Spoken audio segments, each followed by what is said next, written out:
Today, we are diving into the story of Charlie Kirk, someone who really figured out how to make politics go viral, especially with a younger crowd. So let's kick things off with a big question, one that really sets the stage for everything we're about to discuss. In this age of TikTok, podcasts, and constant scrolling, who is actually shaping the political ideas of the next generation? All right, so here's our game plan. We're going to look at Kirk's backstory, the organization he created, his pretty unique way of getting his message out there, and then, what this all means for the future of politics. Okay, let's get into it. First up, Charlie Kirk. If you follow youth politics in America at all, you've probably heard his name. He's become, for many, the face of the modern young conservative movement. And his mission, right from the get-go, was super clear. He wasn't interested in the usual Washington, D.C. political game. Nope.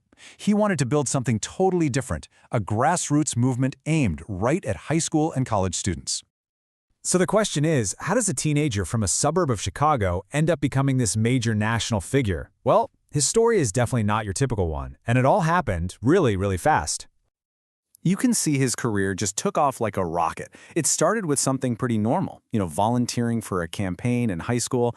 But then, at just 18, he writes this essay that gets published on Breitbart News, and boom, that lands him on TV. And that one TV spot, it led to a meeting with a key Tea Party activist. And that conversation basically set him on this path to forget college and just start his own thing. I mean, just think about that. He was 18 years old. While pretty much everyone his age was packing for their dorm rooms, Kirk makes this huge decision to skip college altogether. Why? Because he wanted to build a movement that could challenge those very institutions, but from the outside looking in. And that decision? Well, it led straight to the organization that he's famous for today, Turning Point USA. You'll often see it called TPUSA. So TPUSA was created with a very specific purpose in mind: to be a counterweight to established progressive groups. Think organizations like MoveOn.org. The whole idea was to give young conservatives a real voice and a platform, especially in places like college campuses, where they felt their views weren't just unheard, but actively opposed. And let's be clear, the growth of this organization didn't just happen by chance. It was super strategic. Partnering with Bill Montgomery brought in the know-how. Then you get crucial early funding from big donors like Foster Friess. That's the money to make things happen. And then they launched these really targeted initiatives like the Professor Watch List, which, stirred up a ton of attention and controversy. All of that helped them grow and branch out into specific areas like political action and faith-based outreach.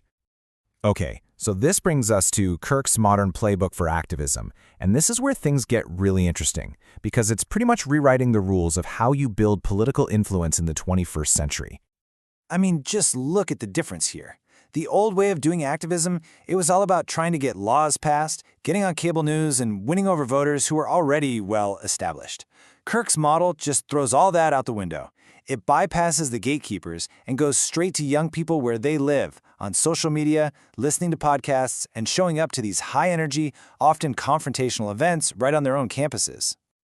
And his tactics are, well, they're designed to be provocative. Take the prove me wrong tables you see on campuses. They are literally engineered to spark debate and, let's be honest, conflict. But that conflict is gold for social media. It creates clips and content that the algorithms love, which then get pushed out to millions. It's how you build a movement, as one person described it, one viral attack line at a time. And this style of communication is really the engine that drives the whole thing. It takes complicated issues and boils them down to a really simple they versus us framework that makes the message super clear, super shareable, and frankly, super effective for getting your base fired up for what feels like a big cultural battle. Okay, so to really get the big picture here, to understand the significance of what Kirk and TPUSA are doing, we got to zoom out a bit and look at the history of youth movements in America, because this is definitely not the first time we've seen a generation get mobilized.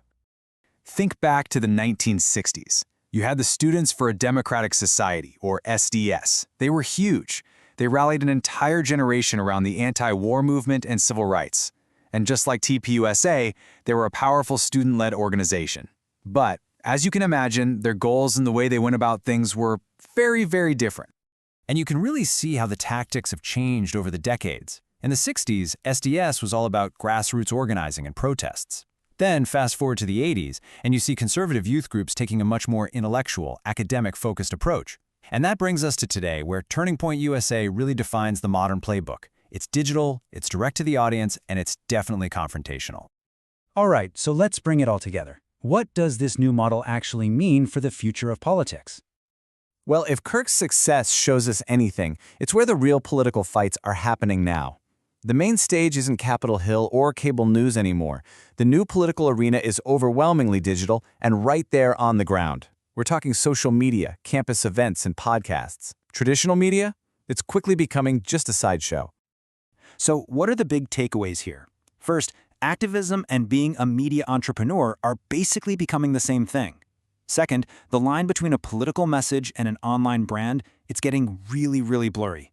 And third, and this might be the most important point, political power is now built on digital platforms just as much as in the halls of Congress. And the focus is getting younger and younger. TPUSA now has more high school chapters than college ones. And that leaves us with one final big question to think about. As this digital-first confrontational style becomes the standard way to engage young people in politics, what's the long-term impact going to be on the political landscape of tomorrow?